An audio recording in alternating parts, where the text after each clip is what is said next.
इस समय social media से लेकर नेशनल मीडिया तक एक ही खबर छाई हुई है जिसमें मदरसों के लिए बड़ी राहत बताई गई है। बताया जा रहा है कि उत्तर प्रदेश में मदरसे दीनी तालीम के साथ ऐसे ही चलते रहेंगे, क्योंकि मंगलवार को यूपी के 16,000 मदरसों के लिए सुप्रीम कोर्ट का फैसला बड़ी राहत लेकर आया है। सुप्रीम कोर्ट ने इलाहाबाद से हाई कोर्ट के उस फैसले को पलट दिया कि जिसमें यूपी मदरसा शिक्षा एक्ट 2004 को असंवैधानिक बताया गया था। उत्तर प्रदेश में 16,000 मदरसे हैं जिसमें लगभग 17 लाख बच्चे पढ़ते हैं। सुप्रीम कोर्ट ने 2004 के मदरसा शिक्षा बोर्ड अधिनियम की वैधता बरकरार रखी है।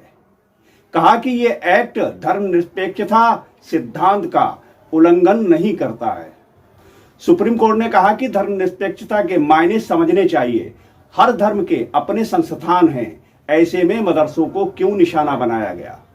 सुप्रीम कोर्ट के इस फैसले के बाद यह साफ है कि लगभग 16,000 मदरसे ऐसे ही चलते रहेंगे। कोर्ट ने यह भी कहा कि अल्पसंख्यकों की शिक्षा को बरकरार रखा जाना चाहिए। मदरसा एक्ट मदरसों के कामकाज में दखल नहीं है। सुप्रीम कोर्ट ने सरकार से चाहा कि वो मदरसों के लिए न्यूनतम मापदंड तय कर सकती है। ये देख सकती है कि मदरसों में किस तरह की शिक्षा दी जा रही है।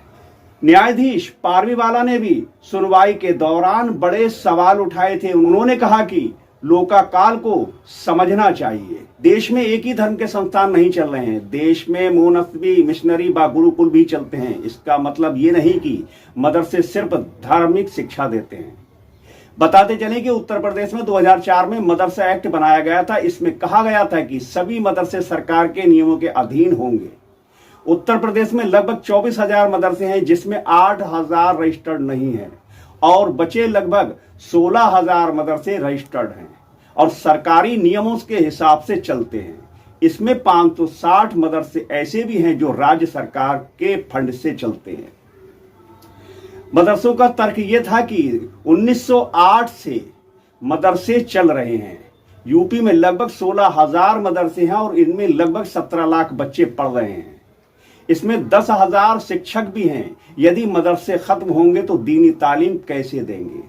मदरसे सरकार के आदेश के तहत ही चल रहे हैं। उनके सिलेबस को भी मदरसों में लागू किया जा रहा है। बताते चलें कि सुप्रीम कोर्ट ने मदरसा एक्ट को लेकर फैसला सुनाते हुए कहा कि मदरसा बोर्ड और राज्य सरकार के पास शिक्षा का मानक निर्धारित करने के लिए पर्याप्त शक्तियां हैं। सरकार क्वालिटी एजुकेशन के लिए मदरसों को रेगुलेट कर सकती है। फैसला सुनाते समय सुप्रीम कोर्ट ने कहा कि अधिनियम की विधायी योजना के मदरसों को निर्धारित शिक्षा के स्तर से मानकीकृत करना है। मदरसा अधिनियम मदरसा के प्रतिदिन के कामकाज में हस्तक्षेप नहीं करता है। उसका उद्देश्य उत्तर प्रदेश राज्य में अल्पसंख्यकों के अधिकारों की रक्षा करना है और यह राज्य के सकारात्मक दायित्व के अनुरूप है, जो ये सुनिश्चित करता है कि छात्र उत्तीर्ण होकर सभ्य जीवन जिए।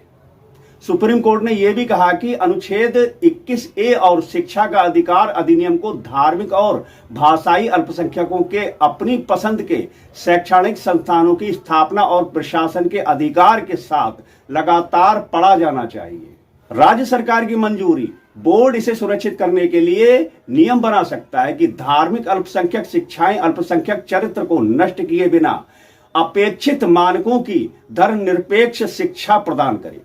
मदरसा एक्ट को रद्द किए जाने के फैसले के खिलाफ याचिकाएं Anjum Qadri manager association, Madaris Arabia UP, all India teachers association, Madaris Arabia Nai Delhi, manager association Arabi Madaris Nai Bazar और टीचर्स एसोसिएशन मदारिस अरबिया कानपुर द्वारा दायर की गई थी। बताते चले कि हाई कोर्ट की लखनऊ बेंच ने 22 मार्च को मदरसा एक्ट को असंवैधानिक करार दिया था। हाई कोर्ट ने सरकारी अनुदान पर मदरसा चलाने को धर्मनिरपेक्षता के खिलाफ माना था, जिसे सुप्रीम कोर्ट ने पलट दिया है, जिसको लेकर अब अल्पसंख्यकों में बड़ी राहत की सांस ली है। और अधिक जानकारी देते हुए सुप्रीम कोर्ट अधिवक्ता ने यूपी 76 न्यूज को बताया। सुप्रीम कोर्ट ने हाई कोर्ट का जो निर्णय था, जिसमें यह कहा गया था कि मदरसा बोर्ड की और जो एक्ट है वो संविधान के सेकुलरिज्म के प्रिंसिपल के विपरीत है, उसको पूरी तरह से खारिज किया, उसको सेट असाइड किया है और कहा है कि मदरसा बोर्ड और जो एक्ट है वो पूरी तरह से कॉन्स्टिट्यूशनल है। जहाँ तक कि कामिल और फाजिल डिग्री का सवाल है, जो कि हायर डिग्री होती है ग्रेजुएशन लेवल की, उस पे उन्होंने कहा है कि ये मदरसा बोर्ड कन्फर्म नहीं कर पाएगा, लेकिन मुंशी, मौलवी और आलिम की डिग्री जो 10वीं 12वीं के बराबर होती है उसकी पूरी वैलिडिटी रहेगी। तो सर, जो स्टूडेंट्स थे और जो इतने टीचर थे जो मदरसे चल रहे हैं, जहाँ पढ़ाते हैं और पढ़ते हैं, उन लोगों के लिए कितनी बड़ी राहत थी? ये बहुत बड़ी राहत है, क्योंकि बहुत टीचर्स का, बहुत स्टूडेंट्स का भविष्य अधर में आ गया था।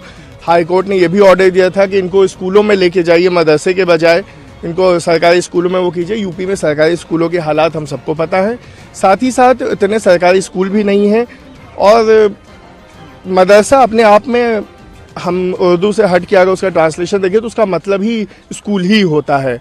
तो वो जो भविष्य अधर में लटक गया था, अब उस पर एक फाइनल निर्णय आ गया है, और उनके लिए भी और मदरसा बोर्ड की तरफ से भी वी वेलकम द डिसीजन। जो दूसरे बोर्ड हैं, जैसे CBSE कह लें या CSC कह लें, और मदरसा बोर्ड है, उसकी एजुकेशन का जो पैटर्न है, आप उसे किस तरीके से देखते हैं? दोनों सेम है या डिफरेंट? जी, हम जो मदरसा बोर्ड ने जो प्रिस्क्राइब किया है जो करिकुलम, वो NCERT और यूपी बोर्ड के बराबर है, जहाँ तक कि इंग्लिश, हिंदी, साइंस, मैथमेटिक्स, इन सब का, ज्योग्राफी, इनका सवाल है। बस एक अलग से इस्लामिक इंस्ट्रक्शन दिया जाता है, जो कि एक संवैधानिक अधिकार है जनता का, जो मुस्लिम है खास करके उनका, कि वो उसकी एजुकेशन पाएँ। तो उसको मेंटेन किया हुआ है, और उसमें कोई बदलाव नहीं है। तो जैसे कि आपने फैसला सुना, तो सुप्रीम कोर्ट ने अपने फैसले में क्या खास बात कही, क्या आधार दिया, क्या उनका? देखिए, अभी डिटेल जजमेंट आएगा, अभी प्रोनाउंसमेंट ही हुआ है, और प्रोनाउंसमेंट में उन्होंने सीधा पूरी तरह से उस जजमेंट को सेट असाइड किया है, कहा है कि वो सेक्युलरिज्म के कॉन्सेप्ट के विपरीत नहीं है, और हम इस फैसले का बहुत वेलकम करते हैं।